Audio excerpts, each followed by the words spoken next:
Dalamnya KMP Tunu Pratama Jaya di Selat Bali. 6 orang tewas dan 30 orang lainnya selamat setelah terapung di lautan selama lebih dari 6 jam.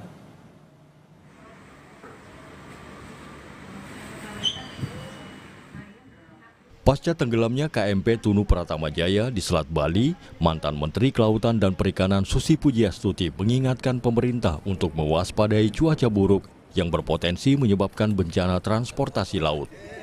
Susi bilang, bulan Mei hingga Agustus, pemerintah sebaiknya mendorong masyarakat menggunakan transportasi udara untuk perjalanan antar pulau mewaspadai cuaca buruk yang terjadi di laut. Memang kalau bulan-bulan Juni, Juli, sampai Agustus, dari Mei, Juni, Juli, Agustus, sebaiknya semua pulau Indonesia, pemerintah untuk menjaga jangan sampai ada kecelakaan, ya meningkatkan transportasi udara. Dan itu tidak mahal. Untuk penerbangan seminggu 3 kali, jarak 1 jam, pemerintah tidak harus spend lebih dari 10-15 miliar. Jadi pada saat bulan-bulan itu, ya membantu masyarakat. Kalau bulan-bulan seperti ini memang ombak laut kita, apalagi itu selat ya. Hingga saat ini, tim SAR gabungan masih terus berupaya mencari 29 penumpang KMP Tunu Pratama Jaya yang tenggelam di Selat Bali. Tim SAR gabungan menyusuri titik lintasan kapal sebelum tenggelam. Menggunakan kapal milik Basarnas, penyisiran di perairan Selat Bali dimulai dari pelabuhan aspal Tanjung Wangi menuju ke tengah laut sejauh 20 mil. Upaya pencarian juga dilakukan melalui jalur udara, namun hingga kini pencarian 29 korban dan bangkai kapal Tunu Pratama Jaya belum membuahkan hasil. Cuaca yang tidak bersahabat di Selat Bali menjadi kendala dalam upaya pencarian korban. 30 orang selamat dan 6 lainnya ditemukan dalam kondisi meninggal dunia dalam tragedi tenggelamnya KMP Tunu Pratama Jaya di Selat Bali. Salah satu korban tewas adalah Anang Suryono yang merupakan sopir truk barang. Saat musibah terjadi, Anang Suryono sedang bertugas untuk mengantarkan barang dari Mojokerto ke Bali. Korban sempat berkomunikasi dengan keluarganya sesaat sebelum naik kapal. Sosok Anang yang penyayang dan pekerja keras membuat keluarga merasa amat terpukul dengan kejadian ini.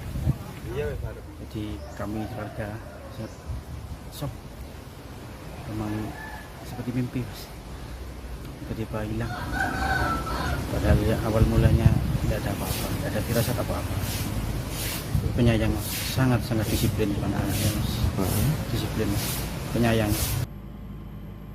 Tenggelamnya KMP Tunu Pratama Jaya di Selat Bali juga menyisakan trauma bagi korban yang selamat. Salah satunya Bahrul Ulum, penumpang asal Jember, Jawa Timur. Bahrul bercerita, saat perjalanan, kondisi kapal miring, air laut sudah masuk ke dalam dek bawah kapal. Melihat banyaknya air yang masuk, Bahrul spontan melompat dari mobil dan menggunakan pelampung untuk menaiki perahu sekoci. Kapal juga miring keadaan mesinnya keadaan mesin mati. Itu kejadiannya nggak lama, sekitar 3 menit kejadiannya. Langsung kembali. Miring kembali. Ya pakai apa namanya itu? Perahu skoci saya. Saya selama di tengah itu 6 jam. Oh, pakai pelampung? Ya, dari jam berapa? Dari jam 12 sampai jam setengah. Berapa orang mas yang di skoci waktu itu? Kalau di skoci sekitar 16 orang. Komite Nasional Keselamatan Transportasi melakukan investigasi penyebab tenggelamnya KMP Tunu Pratama Jaya di Selat Bali. KNKT mulai mengumpulkan video media sosial, berikut kelayakan kapal, surat persetujuan berlayar, serta alat keadaan darurat seperti pelampung, sekoci, hingga peralatan tanggap darurat saat kapal terjadi kecelakaan. Terjadi kapalnya tenggelam, apapun sebabnya kita belum tahu. Tapi ketika kapal tenggelam ini, kan kru kapal dilatih bagaimana melakukan tanggap darurat. Nah, apakah tanggap daruratnya sudah sesuai dengan SOP yang berlaku enggak? Terus kemudian alat keselamatannya di kapal itu ada alat keselamatan, ada namanya life craft atau rakit penyelamat. Di Pelabuhan Gilimanuk, sejumlah keluarga korban KMP Tunu Pratama Jaya masih bertahan di pelabuhan.